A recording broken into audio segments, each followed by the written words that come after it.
Let's now get to an exclusive conversation with the Chief of Defence Staff, General Bipin Rawat, and he's told India Today that we will have integrated theatre commands by 2022.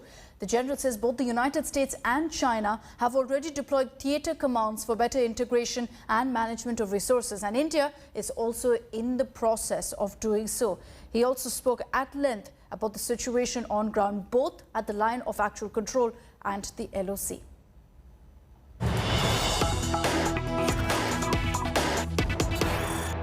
General साहब का स्वागत है। मैं जानना चाहूँगा कि जो एक ऐतिहासिक कदम इसको माना जाएगा, थिएटर कमांड्स भारतीय तीनों सेनाओं को लेकर बनाए जाने, क्या खाका होगा, अगर आप बता पाएं कितने कमांड होंगे और क्या फ़ायदा इसको सेनाओं को मिलेगा और देश को क्या फ़ायदा इससे होगा? देखिए, आप जानते हैं कि ज़मीन की सतह के ऊपर एयर स्पेस होता है। आजकल मैनेजमेंट ऑफ एयर स्पेस बहुत ही कॉम्प्लेक्स हो गया है, क्योंकि हमारी जो एयर स्पेस है उसमें न केवल हवाई जहाज़ और हेलीकॉप्टर ऑपरेट करते हैं, इसमें आजकल ड्रोन्स भी आ गए हैं। इसमें आर्टिलरी की तोप द्वारा जो हमारे गोला फायर होता है, ये भी अभी इतना पावरफुल, इतना लॉन्ग रेंज वाला हो गया है कि जब ये अपनी दिशा में जाता है तो ये काफ़ी ऊंचाई पर गोला जाता है हवा में। इतना मिसाइल्स आ गई हैं जो भी काफ़ी ऊंचाई पर कार्रवाई करती हैं। तो ये सब जो है, इन सब को कोऑर्डिनेट करने के लिए, ताकि हम आपस में एक दूसरे का नुकसान ना पहुंचाए।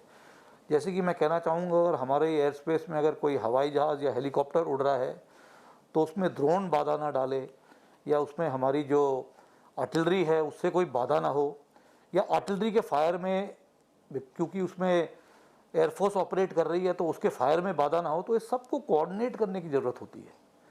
तो इसी को कोऑर्डिनेट करने के लिए हम लोग एक एयर डिफेंस कमांड बनाने जा रहे हैं।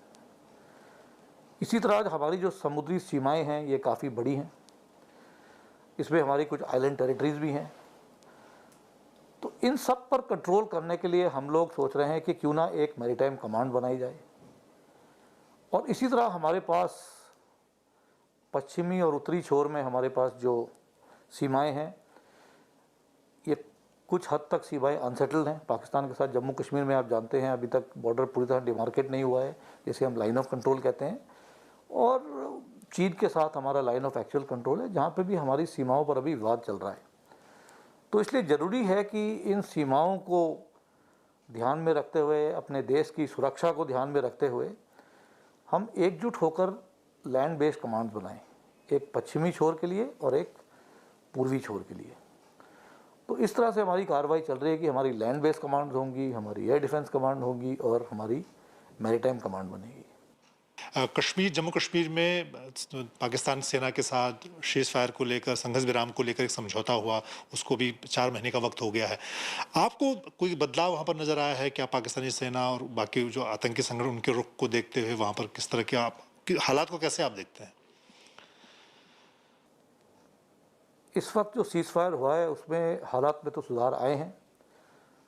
चीफ ऑफ आर्मी स्टाफ ने भी इस पर उल्लेख किया है और उन्होंने कहा है कि कुछ हद तक इन्फिल्ट्रेशन में कमी आई है। लेकिन जिस तरह से हमने देखा है कि हथियार और असला ड्रोन के जरिए हमारे देश में भेजा जा रहा है, ये भी एक ख़तरा है। मतलब कि अगर इस तरह से असला और एमुनिशन और ड्रग्स अगर हमारे देश में आते रहेंगे तो हो सकता है कि हमारे अंदरूनी माहौल को बिगाड़ने की कोशिश जारी है। तो सीज़ फायर में, अगर सरहद पे सीज़ फायर हो रहा है तो हम तो ये चाहेंगे कि सरहद के साथ साथ हमारा जो हिंटरलैंड है, कश्मीर वैली है, वहाँ पे भी पूरी तरह से सीज़ फायर होना चाहिए और पाकिस्तान की ओर से कम कोई दखलंदाजी न हो। अगर पाकिस्तान के तरफ से कोई दखलंदाजी नहीं होगी तो हमारी फोर्सेज जो हैं वो काबिल हैं कि सिचुएशन को हम पूरी तरह से कंट्रोल में ला सकें। जनरल साहब, सरहद पर हमारे सामने एक बड़ी चुनौती चीन की तरफ से होती है। लद्दाख में हमने पिछले 1 साल में जो हालात देखे, अब 1 साल के बाद आप अभी जो हालात हैं उनको कैसे देखते हैं? देखिए, पिछले साल के हिसाब से इस साल के जो हालात हैं वो काफ़ी सुधरे हुए हैं, क्योंकि पिछले साल काफ़ी टेंशन थे। इस वक्त काफ़ी हद तक, क्योंकि बातचीत का जरिया जारी है, चाहे वो पॉलिटिकल लेवल पे हो, डिप्लोमेटिक लेवल पे हो, मिलिट्री लेवल पे हो, कोशिश यही की जा रही है कि सरहद पर पूरी तरह से पीस और ट्रैंक्विलिटी हो और हमारी कोशिश तो यही है कि जो अप्रैल 2020 की जो पोजीशन थी उस पर दोनों सेनाएं उस पर कायम हो जाएं। 2020 की जो लाइंस हमने मेंटेन की थी उस पर लौट जाएं। मेरे ख्याल में अगर हम इस प्रक्रिया में सफल रहे तो शायद पूरी हद तक वहाँ पे पीस और ट्रैंक्विलिटी लाया जा सकता है।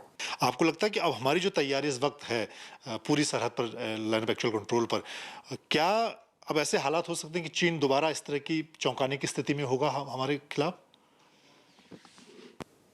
इस वक्त हमारे जो तीनों सेनाओं के जो चीफ्स हैं, चाहे वो नेवी, आर्मी या एयरफोर्स के चीफ हैं, ये लगातार इस पर अपनी नज़र रखे हुए हैं और मैं आपको यकीन के साथ कह सकता हूं कि हमारी सशस्त्र सेनाएं पूरी तरह से तैयार हैं और अगर इस तरह की कोई कार्रवाई होती है तो हम उस पर जवाबी कार्रवाई देने के लिए पूरी तरह से तैयार हैं।